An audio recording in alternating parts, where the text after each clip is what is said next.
আপনাদের পক্ষ থেকে কোনো ধরনের অ্যাটেম্প্ট থাকবে কি?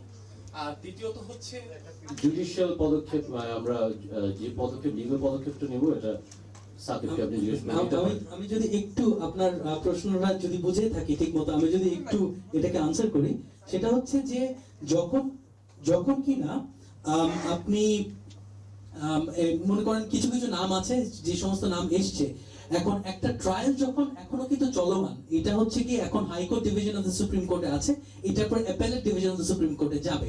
এখন আমরা একেবারে মানে শহীদ পরিবার থেকে বলতেই পারতাম যে এই মানে যেই ট্রায়াল হয়েছে ওই সময়কার যে বিচার বিভাগ এইরকম এই ধরনের একটা জিনিস আমরা একেবারেই মানি না, কিন্তু সেইটা আমাদেরকে তো র্যাশনালি চিন্তা করতে হয়, সেটা তো আমরা বলতে পারি না, ট্রায়ালের মাঝখানে তো আমরা বলতে পারবো না সেরকম। এই কারণেই কিন্তু আসলে জুডিশিয়াল এনকোয়ারি কমিশনটা চাওয়া, কারণ জুডিশিয়াল এনকোয়ারি কমিশন শুধু আমাদেরই চাওয়া না, এটা হাইকোর্ট ডিভিশনের রায়তেও আছে। আমরা বিশ্বাস করি যে জুডিশিয়াল এনকোয়ারি কমিশনের যেই ইনভেস্টিগেশন, সেই ইনভেস্টিগেশনে এনাদের নাম বেরিয়ে আসবে, কারণ এনাদের নামটা তো আসলে আপনাকে এই কেসের সাথে অন্তর্ভুক্ত করতে হবে। ঘটনার বর্তমানে আমি তো গিয়ে একটা ফৌজদারি একটা মামলা ঠুকে দিতে পারি না তাদের নামে, তাই না? এই কেসের সাথে তো তাদের সম্পৃক্ততা থাকতে হবে। তো যার কারণে দেখা যাচ্ছে যে জুডিশিয়াল এনকোয়ারি কমিশন যখন নামগুলো দিবে তখন কিন্তু they are automatically within the purview of this particular case, তখনই আমরা আসলে তাদেরকে ফ্রেশ ভাবে চার্জ করতে পারবো। আশা করি আপনি। আমি আরেকটা বিষয় একটু জানতে চাচ্ছি, এর আগের যে কমিশন হয়েছিল ইনকোয়ারি কমিশন, তারা আপনাদের কাছ থেকে কোনো ধরনের কোনো সুযোগ কথাবার্তা বলেছে কিনা, আপনাদের কাছ থেকে কোনো ধরনের কোনো ইনফরমেশন নিয়েছে কিনা?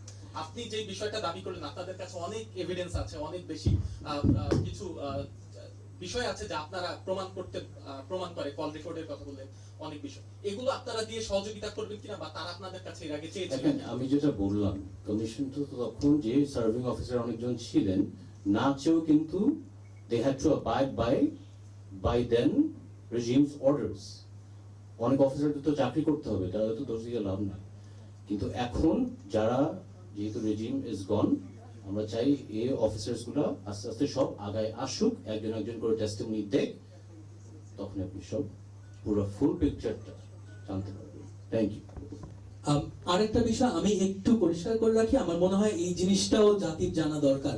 সেটা হচ্ছে যে আপনারা জানেন যে যখন কিনা এরকম একটা মামলা পরিচালনা করা হয়, এবং এটাকে কিন্তু পুরো গোটা পৃথিবীর it is considered the largest criminal case, সবচাইতে বৃহত্তম ফৌজদারি মামলা হিসেবে গণ্য করা হয় এই পিলখানা হত্যাকাণ্ডকে। এইরকম একটা কেসে একেবারে ইনিশিয়াল স্টেজে, অর্থাৎ যখন কিনা বিচার বিভাগ আপনার লোয়ার কোর্টে অর্থাৎ নিম্ন আদালতে যখন কিনা চলমান মামলা, তখনই আমার মনে হয় কিছু কিছু আন্টি এবং কিছু কিছু আমাদের শহীদ পরিবারের সন্তানদের কাছে কিছু কিছু উইটনেসের জন্য বলা হয়েছিল। এটার পরে সেই মামলার ফলো আপ, এই যে এত বড় একটা মামলা লড়ছে, এই মামলা তো আমাদের অ্যাটর্নি জেনারেল লড়ে, তাই না? আমাদের স্টেট লড়ে এই মামলাটা। এই পর্যন্ত কখনোই আমাদের সাথে স্টেটের কোনো ধরনের কথাবার্তা হয় না, কিছু না। কোনোদিনও অ্যাটর্নি জেনারেল অফিস থেকে একটা ফোন আসেনি যে মামলা হচ্ছে, রায় দিচ্ছে, আমরা অ্যাপিল করছি, কিছু করব, আপনাদের কিছু আছে, কিছুই না। মানে উই হ্যাভ অ্যাজ ইফ আমরা এটার কোনো অংশই না। তারাই মামলা করে, তারাই রায় পায়, তারাই এটা নিয়ে সন্তুষ্ট থাকে, এবং তারাই বলে 15 বছর ধরে একই কথা বলে যে এই তো হয়ে যাচ্ছে, মামলা রায় হয়ে যাচ্ছে, দ্রুতই ফাঁসি কার্যকরী হয়ে যাবে। সত্য কথা হচ্ছে যে আমরা যারা শহীদ পরিবার, আমরা কিন্তু আসলে ফাঁসি দ্রুত কার্যকর হয়ে যাচ্ছে সেটা নিয়ে খুশি না। কারণ দ্রুত কার্যকর যদি হয়ে যায়, তাহলে এনকোয়ারি কমিশন গিয়ে কাকে প্রশ্ন করবে? যদি ফাঁসি হয়ে যায় তাহলে তো প্রশ্ন করার কোনো লোকই থাকবে না। প্রশ্ন তো করতে হবে কাউকে গিয়ে যে তোমরা যে এরকম একটা ঘটনা ঘটালে, কি কারণে ঘটালে, কার মদতে ঘটালে। তো যার কারণে আমার মনে হয় এটা আল্লাহর অশেষ মেহেরবানি যে আমরা এরকম একটা সুযোগ পেয়েছি এবং ট্রায়ালের মাঝখানে আছি, এখনো ফাঁসিগুলো কার্যকর হয়নি, এবং আমরা অতি দ্রুত এই তদন্ত কমিটি দ্বারা আমরা বেসিকলি আমরা ইনশাআল্লাহ আমরা জানতে পারবো যে এর পেছনে ষড়যন্ত্রকারীরা কারা। আশা করছি আপনাদের প্রশ্নের উত্তর দিতে পেরেছি। লাস্ট একটা বিষয় জানতে চাচ্ছি, এই বিডিআর বিদ্রোহের যে ঘটনা, আমি ঠিক করে দিচ্ছি, এই বিডিআর হত্যাকাণ্ডের ঘটনার পরে পুরো বিডিআর বাহিনীটাকে একদম প্যারালাইজ করে দেওয়া হয়েছে, মোরালি আর্মিও প্যারালাইজ হয়ে গেছে। এর সাথে সাথে বিডিআর এর অনেক সৈনিকের ফ্যামিলি ধ্বংস হয়ে গেছে, তারা জেল খাটছে, এখন পর্যন্ত তারা জেলে আছে। তাদের সাথে আপনাদের কোনো ধরনের কোলাবোরেশন আছে কিনা, কোনো ধরনের যোগাযোগ আছে কিনা? দেখেন, তৎকালীন আগের রেজিম এর কারণে অনেক বাধা ছিল সোলজারদের ফ্যামিলিতে যোগাযোগ করা, বা চেলেও কিন্তু অনেক সময় দেওয়া হতো না। কারণ আমরা কিন্তু সৈনিকদের নিজের হিসাবে গ্রহণ করেছি, তাদের পরিবার আমরা নিজের হিসাবে গ্রহণ করেছি, আমাদের বাবারা গ্রহণ করেছে। সো কিছু রেস্ট্রিকশন ছিল যেটা আমাদের কোঅপারেশন ছিল না, যে কারণে আমরা আসলে কন্ট্যাক্ট করা সম্ভব হয়নি। বাট এখন যেহেতু বাধাটা নাই, যেহেতু রেস্ট্রিকশনটা নাই, আমরা চাই মোর দ্যান ওয়েলকাম, আমরা চাই তাদের সাথে বসতে। মানে এখানে আমার মনে হয় এই জিনিসটা খুব ক্লিয়ার করা দরকার। যে কোনো এক কারণেই হোক না কেন, আমাদেরকে সবসময় কয়েন হিসাবে ধরা হয় যে আমরা এক সাইডের কয়েন এবং তারা আরেক সাইডের কয়েন। বিষয়টা কিন্তু একেবারে এরকম না। অপরাধী সকল জওয়ান তো আর অপরাধী ছিল না। যেই সমস্ত জওয়ান আসলে নির্দোষ, সেই জওয়ানদের আমরা যে কোনো ধরনের সাজা আমরা কিসের জন্য চাইবো? মানে আমাদের তো চাওয়া সেটার কোনো কারণ নাই। যদি তারা নির্দোষ হয়ে থাকে এবং আমাদের দাবিগুলোর মধ্যে আমরা বলেছি, আপনারা দেখেছেন, যে তাহলে অবিলম্বে তাদেরকে যেন ছেড়ে দেওয়া হয়। এবং আপনারা একটা বিষয় আমার বলতেই হয়, সেটা হচ্ছে যে এখানে একজন সন্তান আছেন। আমাদের 57 অফিসারের সঙ্গে কিন্তু একজন বিডিআর শহীদ হয়েছিলেন, একজন বিডিআর এর সদস্য শহীদ হয়েছিলেন, এবং তার সন্তান কিন্তু এখানে আছেন, হান্নান। আপনারা একটু তাদের প্রতি আমি একটু ওই দিনকার ঘটনাটা একটু বলি। আমি ওই দিন সকালবেলা 8টার সময় আমার ইউনিভার্সিটিতে পরীক্ষা ছিল। আমি পরীক্ষা দিতে বাসা থেকে বের হই। তখন আমার বাবাও যেহেতু দরবারে, উনি কেন্দ্রীয় সুবেদার মেজরের দায়িত্বে ছিলেন, উনি আমার আগেই বাসা থেকে বের হয়ে যান।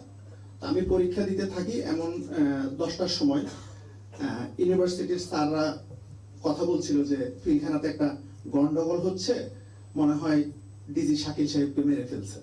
তা আমি আর কিছু লিখতে পারলাম না। কারণ আমি তো ওইখান থেকে সকালবেলা বের হয়ে আসলাম, যে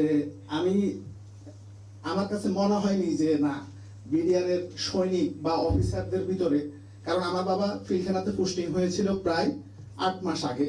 আর আমরা ছোটবেলা থেকে বড় হয়েছি, অনেক আর্মি অফিসারদের ফ্যামিলির বাচ্চাদের সাথে আমি স্কুলে গেছি, আমার বাবা একসাথে চাকরি করছে, আমরা খুব ক্লোজলি আমরা বড় হয়েছি। তো ওই জায়গায় আমার কাছে মনে হয়নি যে না, একজন সৈনিকের বা যে এখানে যে অফিসাররা এসছে এদের ভিতরে এই টাইপের ইয়ে হবে। তো আমি বসে বসে স্যারদের কথাই শুনছিলাম। এর কিছুক্ষণ পরে আমার ক্যাম্পাসটা ছিল ধানমন্ডিতে। তো আমাদের ক্যাম্পাসের তালা মেরে দিয়ে, গেটে তালা মেরে দিয়েছে যেন আমরা না বের হই। তো এই পরীক্ষাও শেষ, বের হয়ে আমি বাসায় ফোন দিলাম। আমার বাসা থেকে জানালো যে বাসায় আমার ছোট বোন ছিল, তখন ক্লাস 6-এ পড়তো, আর হলো একটা কাজের ছেলে ছিল। আমার আম্মা 1 সপ্তাহ আগে গ্রামের বাড়িতে গিয়েছিলেন। তো ওরা আমার ছোট বোন জানালো যে কয়েকজন জওয়ান, মুখে বাঁধা, আপনার লাল যে কাপড়টা বাঁধা, ওরা আব্বাকে কাঁধে করে আমাদের বাসার সামনে দিয়ে নিয়ে গেছে। আমাদের বাসাটা ছিল হলো দরবার হলের পিছনে, এসএম কোয়ার্টারে। তো এখন ওকে বলছে যে এমআই রুমে নিয়ে যাচ্ছে, যে ওনার পায়ে গুলি লাগছে, ওকে আর বাসা থেকে বের হয়ে যায়নি। পরে আমার বড় বোনের সাথে কথা হলো, আমি ওদের সাথে মানে এক পর্যায়ে রাগ হয়েছি যে বাবা হয়েছে, তোমরা তাহলে বাসায় কেন? এরপরে বিভিন্ন ভাবে যোগাযোগ করতে চেষ্টা করছি, আমরা আর যোগাযোগ করতে পারিনি, আমার বাবার নাম্বারে আর কল ঢুকে নাই। তো এর ভিতরে এই সারাদিন আমি তখন ক্যাম্পাসের ভিতরে। তো আপনার তখন ক্যাম্পাস থেকে আমি বের হয়েছি। বের হওয়ার পরে আমার বাসা থেকে বিভিন্ন জায়গা থেকে ফোন করলো যে তুমি যে বিডিআর এর ছেলে, তুমি যেন বাহিরে না বলো যে তুমি বিডিআর এর ছেলে, এই পরিচয়টা তুমি না দাও। তো তখনও তো আমরা বুঝতেছি না যে আসলে কি হয়েছে। তো এর ফাঁকে বাসায় আরো কয়েকটা গ্রুপ আমাদের বাসায় গিয়ে বাথরুমের সিলিং, আপনার খাটের নিচে, বিভিন্ন জায়গায় আমার আব্বাকে খোঁজ করছে। তা আমার ছোট বোন, ও ক্লাস 6-এ পড়ে, ও আর বুঝে নাই, যেহেতু আপনার বিডিআর এর বিভিন্ন জায়গার গুরুত্বপূর্ণ স্থাপনার, কোর্টের, লকারের বিভিন্ন জায়গার চাবি কেন্দ্রীয় সুবেদার মেজর হিসেবে আমার বাবার কাছেও ছিল। তো তখন আমার ছোট বোন সহ ও ওই গ্রুপটা সহ ওরাই চাবি বা বিভিন্ন জিনিসগুলো খোঁজ করছে, ও তার এত জিনিস বুঝে নাই। পরে বিকালে ধানমন্ডি লেকের দিকে ছিলাম, তখন সরকার 144 ধারা দিল। আমি একটু বিক্ষিপ্ত ভাবে বলছি, কারণ ওই দিনের ঘটনা তো হয়তো আপনারা মানে একটু বিরক্ত হতে পারেন। তো পরে আমি আমাদের বড় বোনের বাসায় যাই, এর ফাঁকে আমার মা বাড়ি থেকে রওনা করে। এখন আমরা তো কোনোভাবেই বুঝতেছি না যে আসলে বিডিআর এর সাথে সেনাবাহিনীর এই টাইপের একটা গন্ডগোল জীবনও হইতে পারে। কারণ আমার বাবা ওই দিন দরবারের শেষে রাতে টাট্টুসো হওয়ার কথা, আপনারা এখানে শহীদ পরিবারের সবাই জানেন। আমার বড় বোন তার বাচ্চা নিয়ে আসবে রাতে, তাহলে আমার বাবা যদি এই ঘটনাটা কোনোভাবে বিন্দুমাত্র আঁচ করতে পারতো, তাহলে আমাদের সন্তানদেরকে অবশ্যই, এখানে শুধু আমি না, আমাদের সকল শহীদদের ফ্যামিলি যারা আমরা, আমাদের কাউকে তো আমাদের বাসায় রাখতো না, যে যদি আমাদের বাবারা কোনোভাবে আঁচ করতে পারতো যে না এরকম একটা ঘটনা এখানে হবে, বা সৈনিকদের ভিতরে একটা বড় অসন্তোষ আছে, এখানে বড় টাইপের ম্যাসাকার হইতে পারে। তা আমার বোনের রাতে আসার কথা, তো এর ভিতরে আমার মা আসলো। তা আমরা প্রথম 2 দিন টিভির সামনেই ছিলাম, যেহেতু আমার বাবা কেন্দ্রীয় সুবেদার মেজর। আমার বাবাই যদি বিডিআর এর যে টিমটা ছিল ওইখানে তো উনি থাকার কথা, যেহেতু আমরা প্রথম দিকে দেখছি যে এটাকে ডাইলবাতের একটা ইস্যু দিয়ে আমাদের সেনা অফিসার, সেনাবাহিনী এবং আমাদের শহীদদের যেন অসম্মানিতভাবে, আমরা এই গত এত বছর আমরা কিন্তু অসম্মানিতভাবেই পার করছি যে হ্যাঁ ও তোমার বাবা অমুক কারণে শহীদ হয়েছে বা অমুক কারণে অমুকরা মেরে ফেলছে, কিন্তু এইটা একটা ভুল জিনিস এস্টাবলিশ করা হয়েছে। আমি আরো পরে বলবো যে যে ডালবাতের যে ইস্যুটা বলা হয়েছে, ওইখানে যে বিডিআর যে ডালবাতের ব্যবসা করছে, এটা হলো যেন মানুষের নিত্য প্রয়োজনীয় পণ্য যেন সহজে পায়। এটা কিন্তু বিডিআর এর মূল বেসিক কাজ না, এটা একটা সেবা ছিল। ওইখানে যদি যে টাকাটা প্রফিট করছে বিডিআর, ওই টাকাটা যদি ভাগ করতো, তাহলে ওই টাকাটা হয়তো আপনার হয়তো 4-5 হাজার টাকা করে পেত একজন সৈনিক।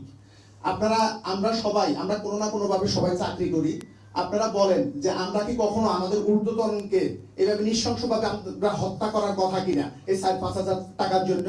এইভাবে আমরা কি আমাদের ঊর্ধ্বতনকে কখনো জোর করেও কি আমরা কথা বলতে পারি? আর ওইখানে এইভাবে একজন মানুষকে মেরে ফেলে যেভাবে নৃশংসভাবে হত্যা করা হয়েছে, গ্রেনেড দিয়ে খুঁচিয়ে নষ্ট করা হয়েছে, পুড়ে ফেলা হয়েছে, এটা কখনোই ডালবাতের আন্দোলন ছিল না। এটাকে সেনাবাহিনীকে, যেসব অফিসাররা শহীদ হয়েছে তাদেরকে অসম্মানিত করার জন্য এই জিনিসটা ইস্টাবলিশ করা হয়েছে তখন বিভিন্ন মাধ্যমে। পরবর্তীতে আমার বাবা কিভাবে শহীদ হয়েছে, এখানে আমাদের কামরুজ্জামান আঙ্কেল আছেন, ওনার একটা স্টেটমেন্ট এবং বিভিন্নভাবে আমরা জানতে পারি যে তখন যখন গন্ডগোলটা শুরু হয়েছে, ডিজি মহোদয় আমার বাবাকে বলছে যে এসএম সাহেব, সৈনিকদের যে এত অসন্তোষ সেটা তো আমি জানি না। আমার বাবাও জানবে কিভাবে, কারণ এটা কোনো লিগ্যাল যুক্তি ছিল না। তখন আমার বাবাকে এবং মেজর জাইদি সাহেবকে পাঠানো হয়েছে, যে আমার বাবাকে বলছে যে যেহেতু আপনি কেন্দ্রীয় সুবেদার মেজর, আপনি ওদের সিনিয়র, ওরা আপনার কথা শুনবে। আমার বাবা তখন ওইখানে হ্যান্ড মাইকে অনেক চেষ্টা করছে যে এই সৈনিকদেরকে থামানোর জন্য। তাদেরকে বলা হয়েছে যে তোদের কোর্ট মার্শাল হবে, তোরা অফিসারদের অ্যান্টিতে কথা বলিস না, এই বিভিন্নভাবে উনি মোটিভেট করার চেষ্টা করছে। কিন্তু পরবর্তীতে আমার বাবাকে তার বাহিনীর এই যারা বিপদগামী ছিল, সবাই ছিল না, হয়তো হাতে গোনা কয়েকজন ছিল, ওই সৈনিকরা আমার বাবাকে লোহার স্ট্যান্ড দিয়ে পেটের মধ্যে বিভিন্নভাবে ক্ষত বিক্ষত করে পরে ব্রাশ ফায়ার করে আমার বাবাকে হত্যা করে। আপনারা হয়তো অনেকে এই জিনিসটা জানেন না। আমরা কখনো এই কথাগুলো বলার সুযোগ এবং সাহস আমরা এই বাংলাদেশে পাই নাই। এরপরে যাই হোক, পরবর্তীতে এই ঘটনাটা যখন উঠে আসলো, তখন আমার বাবাকে শহীদ ঘোষণা করে 6 মাস পরে অফিসারদের স্টেটমেন্টে, এবং আপনাদের মিডিয়ার যে গণমাধ্যম কর্মী ভাইদের লেখনির কারণে সরকার আর এই জিনিসটাকে হাইড করতে পারে নাই। এরপরে 6 মাস পরে আমার বাবাকে শহীদ ঘোষণা করে। আমরা এই যে আজকে যে বৈষম্য বিরোধী আন্দোলন হয়েছে, আমরা গত 2009 সাল থেকে এই 15 বছর আমরা বৈষম্যের শিকার হয়েছি। আমরা কিভাবে বৈষম্যের শিকার হয়েছি? আমার বাবাকে এত ভাবে জানার পরেও আমার বাবাকে 6 মাস পরে শহীদ ঘোষণা করছে। আমাদেরকে সরকার যে সুবিধাগুলো দিয়েছে, এটা আমাদেরকে দিয়েছে 5 বছর পরে। আপনারা গণমাধ্যমের ভাইরা, আপনারা মোটামুটি সবাই জানেন যে এই সরকারের আবাসনের একটা সুবিধার জন্য আমাকে হাইকোর্টে যেতে হয়েছে। আমাদের অপরাধ, আমার বাবা এই শহীদদেরকে রক্ষা করতে গিয়ে উনি জীবন দিয়েছেন। এটা হলো আমাদের পরিবারের অপরাধ। আমার মা চেন্নাই অ্যাপোলো হসপিটালে মারা গেছে। আমার মা তখন লাইফ সাপোর্টে থেকে মারা গেছে। আমার টাকার জন্য আমি আমার মাকে আনতে পারিনি। আমি বিভিন্নভাবে ডিজি মহোদয়, সেনাপ্রধান, এই 2020 সালে যারা ছিলেন তাদেরকে আমি বিভিন্নভাবে নক করছি, একটা মানুষও আমাদেরকে সহযোগিতা করে নাই। এরপরে আপনার এই যে এইভাবে আমাদেরকে বিভিন্নভাবে ডিপ্রাইভ করা হয়েছে। আমাদের অপরাধ, আমার বাবা কেন ওই ঘটনায় বাধা দিলেন।